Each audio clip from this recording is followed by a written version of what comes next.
جناب صدر علی وقار، میں آج جس موضوع پر لب کشائی کرنے والا ہوں وہ ہے جو خواب تھا لاکھوں آنکھوں کا، یہ وہ تو پاکستان نہیں۔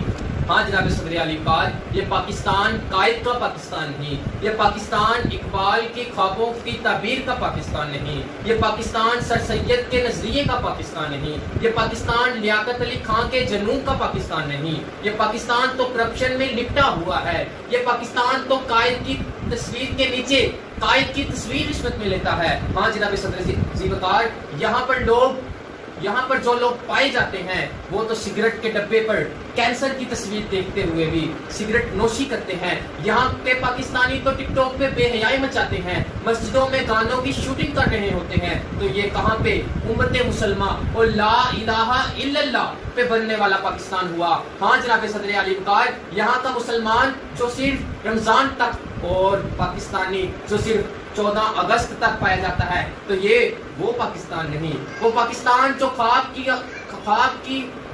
وہ پاکستان جو اقبال کی خوابوں کی تعبیر تھا، وہ پاکستان جو سید کا نظریہ تھا، وہ پاکستان جو قائد ملت کی عظمت کی نشانی تھا، وہ پاکستان جو لاکھوں قربانیوں کی کہانی تھا، وہ پاکستان جو ماؤں بہنوں کی دعاؤں کی تاثیر تھا، وہ پاکستان جو کئی شہیدوں کے خون کے شجاعت مثالی تھا، یہ پاکستان وہ تو پاکستان نہیں۔ جو خواب تھا لاکھوں آنکھوں کا، یہ وہ تو پاکستان نہیں۔ یوں ہاتھ نہیں آتا گوہرے یکدانا، یوں ہاتھ نہیں آتا گوہرے یکدانا، یک رنگی و آزادی اے ہمت مرداں۔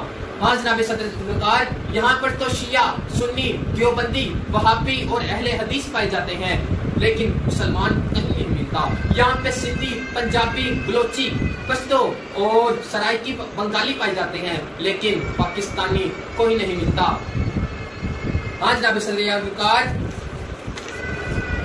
یہاں پہ صرف پاکستان کی محبت ایک لگے جھنڈے اور ایک ہرے چورے کے ساتھ ہوتی ہے۔ ہاں جناب صدر وقار، کشمیر کے ساتھ ہمارا صرف غم اتنا ہوتا ہے کہ ایک گانا بنا دیتے ہیں کہ اور یہ کہہ دیتے ہیں کہ جا چھوڑ دے میری وادی، وہ صرف یہ پاکستان اور صرف اتنا ساتھ ہم کشمیریوں کا نبھاتے ہیں۔ یہ پاکستان وہ تو پاکستان نہیں۔ جو خواب تھا لاکھوں آنکھوں کا، یہ وہ تو پاکستان نہیں۔ شکریہ۔